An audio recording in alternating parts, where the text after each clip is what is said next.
अंडी आणि गूळ या व्यतिरिक्त कुठलंही खत आणि काही टाकलेलं नाही मित्रांनो.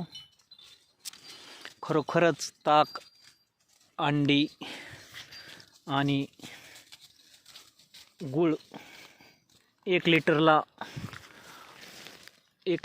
फक्त 10 अंडे आणि पावशेर गूळ वापरावे आणि फवारणी करावी.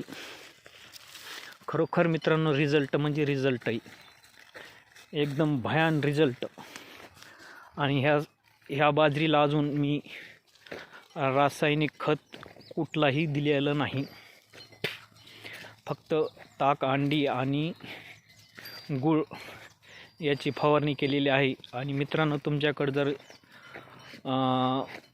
आपल्या गावरान गाईचं थोडंफार गोमतार असेल तर त्यात टाका. माझ्याकडं नव्हतं तरी पण मी फवारणी केली आणि हा रिझल्ट आहे. खरोखर मित्रांनो भयान रिझल्ट आहे हा, एकदम रिझल्ट म्हणजे रिझल्ट. काय नाही मित्रांनो, फक्त 150 रुपये खर्च येतोय. 150पेक्षाही कमी येतं, पण मी सांगितले तुम्हाला 150. खरोखर मित्रांनो इतका भयान रिझल्ट आहे, तुम्ही एक बार वापरून पहा.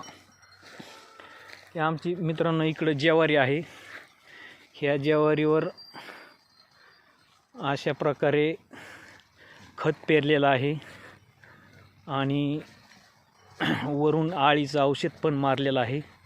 ही ज्वारी पहा आणि ही बाजरी पहा मित्रांनो, फरक याला म्हणतात फरक.